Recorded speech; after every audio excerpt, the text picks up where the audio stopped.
Hello everyone, उम्मीद करता हूँ कि आप सब अच्छे होंगे और अभी सेफ होंगे। तो आज का वीडियो बहुत इंपॉर्टेंट होने वाला है। यहाँ पर हम बात करने वाले हैं बिटकॉइन के बारे में कि बिटकॉइन कैसा मूव कर सकता है। यहाँ पे हम मंथली और वीकली एनालिसिस के बारे में बात करेंगे, ठीक है, कि कैसे क्या चीज़ें होने वाली है। अभी वीडियो स्टार्ट करने से पहले मैं कुछ चीज़ें आप लोग को बता देता हूँ। अभी मार्केट में क्या है कि लोग एकदम टारगेट बना के बैठ गए हैं 10,000 12,000। नो डाउट मेरा पहले टारगेट था 20,000 का, 16,000 का, मेरा ही टारगेट था, ठीक है। 20,000 भी अचीव हुआ, 17,000 भी हम गए, ठीक है।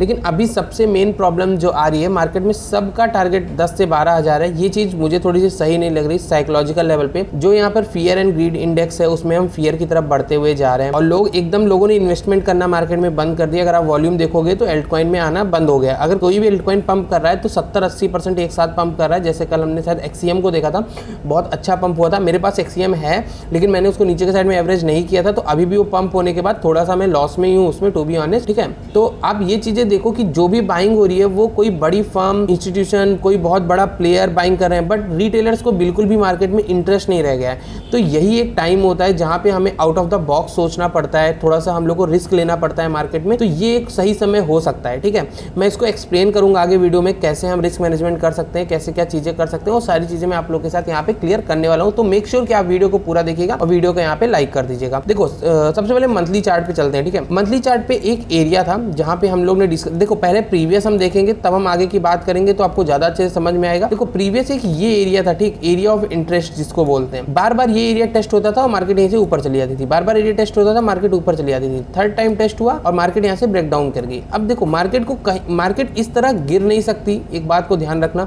जैसे इतना गिरी, इतना पुल बैक आया, तो इतना गिरने के बाद पुल बैक तो आना ही आना है। लेकिन क्वेश्चन ये है कि पुल बैक आता कहाँ से है। पुल बैक और ट्रेंड रिवर्सल में ये डिफरेंस होता है। मैं आपको बता दूं, पुल बैक के बाद मार्केट दोबारा कंटिन्यूएशन करती है नीचे के साइड में, और जो रिवर्सल होता है उसमें मार्केट अपोजिट साइड रिवर्स हो जाती है। तो कैसे क्या चीजें करनी है, हमें कैसे दोनों साइड से प्रॉफिट अर्न करना है, उसके बारे में बात करते हैं। और एक चीज मैं आपको और बता दूं, मार्केट में कितना बड़ा से बड़ा ज्ञानी हो, कितना बड़ा से बड़ा उसको ज्ञान हो, उसको चाहे कितना भी ज्ञान हो, आपको कोई बॉटम नहीं बता सकता मार्केट में कि ये एग्जैक्टली बॉटम है, सारा फंड यहीं पे लगा दो, ठीक। आपके पास अल्टरनेटिव फंड होना चाहिए, अल्टरनेटिव सोर्स ऑफ इनकम होनी चाहिए। अगर आप ट्रेडिंग के बिजनेस में हो, अगर आप फुल टाइम ट्रेडर हो, अगर आप बहुत अच्छी अर्निंग करो, वो एक डिफरेंट चीज हो जाती है। बट अगर आप नए नए ट्रेडिंग में हो तो आपको अल्टरनेटिव इनकम होनी चाहिए, ठीक। इस पे बाद में वीडियो बनेगी, बट जो अभी मैं बता रहा हूँ उस पर बिल्कुल फोकस करना। इस तरह आपको कोई नहीं समझाने वाला मार्केट में, जो मैं आपको बता रहा हूँ उस पर समझना, ठीक। पहले मंथली चार्ट के बारे में बात करते हैं। मंथली चार्ट का अगर टारगेट देखोगे तो मैंने आपको प्रीवियसली लाइव स्ट्रीम में समझाया था, एक ही 17,300 वाला तो था ही, और लास्ट जो मंथली टारगेट हो सकता है वो 13,000 वाला हो सकता है वर्स्ट केस में। और अगर ये ब्रेक होता है तो पूरे मार्केट की कहानी बदल जाएगी, ठीक है। उसके बारे में बिल्कुल बात नहीं करेंगे इस वीडियो में, हम सिर्फ 13,000 तक की यहाँ पर बात कर रहे हैं। फिर आते हैं वीकली चार्ट पे। अब वीकली पे देखो मैं आप लोगों के सामने लाइव एनालिसिस करके दिखाऊंगा कैसे क्या चीजें होती हैं, कैसे हमें एनालाइज करना चाहिए, कब ट्रेड करना चाहिए, कब ट्रेड नहीं करना चाहिए, ठीक है। यहाँ पे टेलीग्राम का आपको मैसेज में दिख रहा होगा, लास्ट मैसेज कल का जो मैंने आप लोग को टेलीग्राम पे दिया था कि हम आज के दिन ट्रेड को अवॉइड करेंगे। मैंने बोला था कि कल की वीडियो में रीजन बताऊंगा, तो मैं रीजन बताने जा रहा हूँ कि कल मैंने ट्रेड को क्यों अवॉइड किया, कैसे हम यहाँ पे सेफ रहे, और हम अगर ट्रेड लेते तो हमारा किस तरह से यहाँ पे लॉस हो जाता, ठीक। सबसे पहले वीकली पे चार्ट पे चलते, मैं आपको एनालाइज करना दिखाता हूँ। आपको बहुत बड़ा डाटा नहीं चाहिए, 2 वीक का डाटा चाहिए। इसका जो यहाँ पे वीक हाई है और ये जो क्लोजिंग है, ये जो वीक हाई और क्लोजिंग है आपको इसको मार्क करना है, ठीक। और ये जो नीचे के साइड में आपको डाटा मिल रहा है, ये जो क्लोजिंग है आपको यहाँ पे लाना है, ठीक। आपको मिल गया, ठीक है, थोड़ा सा एक रेंज मिल गया। उसके बाद आ जाते हैं डेली चार्ट पे शिफ्ट हो जाते हैं, ठीक। अब आपको यहाँ पे क्या दिख रहा है, अब आप एक चीज देखो, ठीक। मैंने बहुत बड़ा एरिया मार्क किया है, 17,600 से लेके 18,500, $1,000 का एरिया है। और ऊपर का एरिया जो है वो 21,000 से लेके और 21,900, 1,000 ऊपर और 1,000 नीचे का। जब मार्केट इतनी वॉलेटाइल हो तो आपको कहीं ना कहीं एक बड़ा एरिया मार्क आउट करना पड़ता है, ठीक। अब एक चीज पे आप ध्यान देना, मार्केट स्लाइडली नीचे आ रही है, ठीक, विदाउट एनी पुल बैक। तो पॉसिबल है कि यहाँ पे बेयरिश मार्केट में भी एक पुल बैक मिल जाए हमको। अब ये एक ऐसा जोन है कि जहां पर हमने यहाँ पर ट्रेड किया था last time trend line breakdown पे 2 3 4 ट्रेड किया, जिसमें इस दिन हम लोग का एसेलेट हुआ। देखो ये एक ऐसा दिन होता है मार्केट में जिस दिन हमें रिस्क मैनेजमेंट इसी दिन बचाता है, ठीक है। आप हमेशा कॉल और पुट दोनों शॉर्ट करके बैठ जाओ, आपको प्रीमियम मिल जाएगा, वो एक अलग स्ट्रेटजी होती है। बट जिस दिन मार्केट ऊपर और नीचे दोनों साइड वीक बनाएगा, उस दिन आप कितने भी बड़े ट्रेडर हो आपको स्टॉप लॉस मार्केट में देना पड़ेगा। एदर ऑफ लॉन्ग करोगे, एदर ऑफ शॉर्ट करोगे, ठीक। तो दोनों साइड आपको एसएल देना ही पड़ेगा मार्केट में। तो ये चीज बहुत इंपॉर्टेंट होती है यहाँ पर अपना एसएल गया, ठीक, मेरा थोड़ा सा लॉस हुआ, यहाँ पे थोड़ा सा बड़ा लॉस हुआ, बट कोई दिक्कत वाली बात नहीं है, रिस्क मैनेजमेंट में था वो। अब देखो फिर हमने अगले दिन ट्रेड किया, मुझे पता था ऊपर इतनी बड़ी विक बनती है, नीचे इतनी बड़ी विक बने तो मार्केट यहाँ पे जो है ऊपर के टाइप में सस्टेन कर सकती है, बट ऊपर इतनी बड़ी विक बने तो मार्केट को नीचे आना ही आना है, ठीक है। तो इतनी बड़ी विक बनी तो हमने इसी नियर अबाउट यहीं पे इसी के जो यहाँ पे ओपनिंग था, इसी के नियर अबाउट हमको पता था ओपनिंग प्राइस नहीं क्रॉस करेगा, हमने कॉल शॉर्ट किया। अब यहाँ पर जो कैंडल बनी वो बहुत ही कंफ्यूजिंग बनी, मैं आपको एसपीएक्स का भी चार्ट दिखाऊंगा।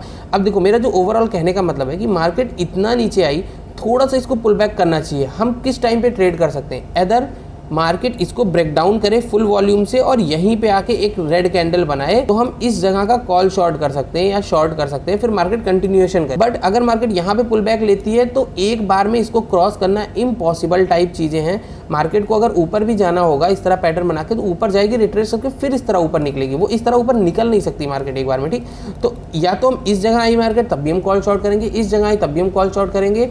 हमें कोई प्राइस एक्शन दिखेगा, यहाँ पे कुछ पैटर्न दिखेगा, ऐसा बार बार मार्केट सपोर्ट लेगी तो हम यहाँ पे शॉर्ट कर सकते हैं। बट अभी के लिए, और या तो मार्केट यहाँ से ऊपर निकले और इसको रिटेस्ट करे तो यहाँ से हम पुट शॉर्ट कर सकते हैं। ऊपर के जो टारगेट्स मिलेंगे हमें बहुत आराम से, हमें 22,000 से 23,000 का टारगेट मिल जाएगा, ठीक। एज अ ट्रेडर मैं आपसे बातचीत कर रहा हूँ, मैं ज्ञानी की तरह बात नहीं कर रहा हूँ आपसे, मैं एज अ ट्रेडर बात कर रहा हूँ कि हमें मार्केट में कैसे प्लानिंग करनी चाहिए। तो कल का मुझे उम्मीद है कल का आप लोग को आइडिया लग गया होगा कल हमने ट्रेड क्यों नहीं किया। रीज़न यही था क्योंकि मार्केट हमें कोई भी मूवमेंट दे नहीं रही थी, कोई भी प्राइस एक्शन कंफर्म हो नहीं रहा था, तो हमें इस टाइम पे अपने पैसे को बचाना था, ठीक।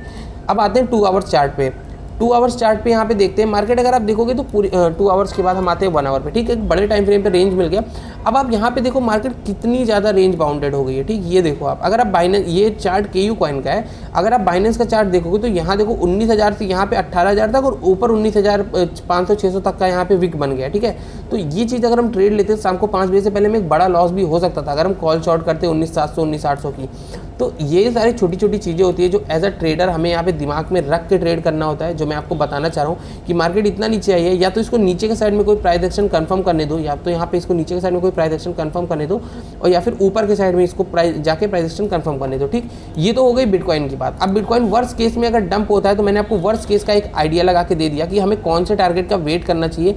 देखो यहाँ पे बहुत बड़ी सेलिंग आई थी, नो डाउट 100% ये एरिया जो है आप मान के रख लो, एकदम लिख के लग लो कि ये एरिया जो है आपको बहुत अच्छा बायर्स की तरह काम करेगा, ठीक है। ये एरिया आप ऑलरेडी देखो जिस तरह यहाँ पे ये एरिया काम कर रहा है, हालांकि उतना अच्छा सपोर्ट नहीं दे पा रहा है, बट ये एरिया बहुत इंपॉर्टेंट होगा। और भगवान न करे अगर ये एरिया ब्रेक हो गया, कोई नहीं बता सकता ब्रेक होगा कि नहीं होगा, तो बिटकॉइन आपको 10,000 वाली रेंज में मिल जाएगा। बट मैं इस जगह पे पर्सनली बहुत अच्छे अमाउंट में एल्ट्स को ऐड करने वाला हूँ। अब बात कर लेते हैं इथीरियम की, ठीक है।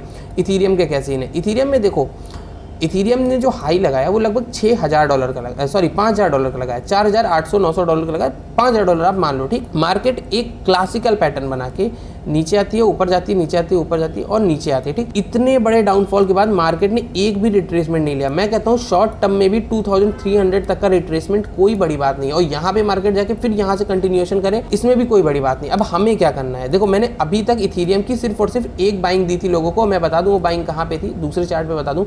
ये लेवल देखो 1,000 पे, अभी भी मेरी बाइंग पे ही है प्राइस, मैंने कभी इसके ऊपर बाइंग करने को नहीं बोला, बहुत पहले इस लेवल पे बोला था, बट बहुत शॉर्ट टर्म के लिए था वो, ठीक है। वहां से हमें एक पुल बैक भी मिला था, लगभग 20% का पुल बैक था वो, उसमें जिसने सेलिंग की हो, बट उसके बाद मैंने डीसीए के लिए सबसे अच्छा लेवल ये बताया आपको 1,000 वाला।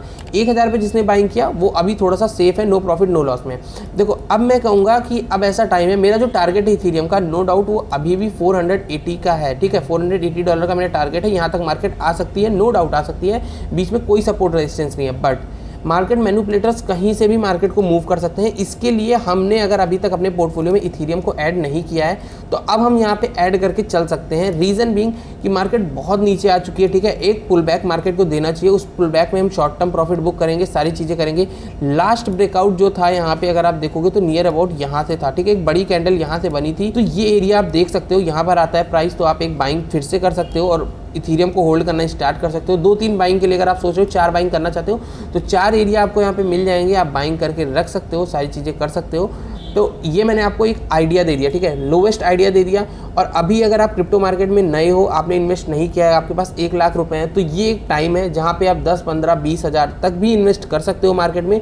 अच्छे अच्छे अल्टकॉइन को अच्छे अच्छे लेवल पे उठा सकते हो। एक रिवर्सल हमें देखने को मिल सकता है शॉर्ट टर्म के लिए भी, और मार्केट एक आगे चल के एक बड़ा रिवर्सल भी हमें दे सकता है, जो कि हमें डेली टाइम फ्रेम पे कंफर्मेशन होगा। बट जब तक हमें डेली टाइम फ्रेम पे कंफर्मेशन मिलेगी, तब तक सारे के सारे कॉइन 30 से 35% ऊपर जा चुके होंगे। तो उसके लिए हमें यहाँ पे जो फोमो और जोमो ना हो, उसके लिए हमें यहाँ पे थोड़ा सा बाइंग करके रखनी चाहिए। और ये एक लेवल में बता सकता हूँ, क्योंकि देखो साइकोलॉजी यहाँ पे बहुत इंपॉर्टेंट है। लोगों की साइकोलॉजी बन चुकी है कि 10,000 12,000 पे आएगा तो मैं बाई करूँगा। तो एक बात सोचो, अगर 10,000 12,000 पे आए तो मार्केट कितना बड़ा मूवमेंटम वहाँ से देगा।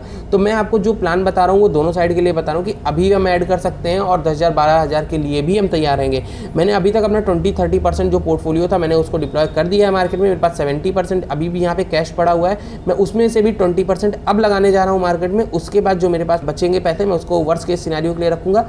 और कुछ पैसे मैं ऐसे रखता हूँ, आप लोग को पता होगा, जो पुराने फॉलोअर्स हैं उनको सारी चीज़ों का आइडिया होगा। कुछ पैसे मेरे पास इस तरह के रहते हैं कि अगर मार्केट में मुझे जब ट्रेड करने का मौका मिलेगा, जब मार्केट बुल होगी, तो मुझे हर जगह पे universe head and shoulder, trend line और दुनिया भर की चीज़ें दिखेंगी। तो वहाँ पे मैं 10% का स्टॉप लॉस देके जो बाइंग करूँगा, शॉर्ट टर्म में जो सेलिंग करूँगा, उसका फंड मेरे लिए अलग है। तो ये सारी चीज़ें हैं। मैंने 10 मिनट का यहाँ पे वीडियो बना दिया, ठीक है। उम्मीद करता हूँ सारी चीज़ें आपको समझ में आई हो, आपको पता हो कि कब तक बिटकॉइन में हमें ट्रेड को अवॉइड करना है। एक बड़े डाउन साइड मूव या अपसाइड मूव के बाद ही हमें ट्रेड करना है। तो उम्मीद करता हूँ कि वीडियो आपको पसंद आई होगी। और वीकली यहाँ पे वीकेंड था तो वीकली एनालिसिस मैंने आप लोगों के साथ शेयर किया है। डिस्क्रिप्शन में टेलीग्राम का लिंक होगा, आप उसको ज्वाइन कर लेना। वहाँ पे हम डेली सिग्नल प्रोवाइड करते हैं और जो भी इंपॉर्टेंट अपडेट्स होती है वहाँ पर देते हैं। Thank you so much for watching.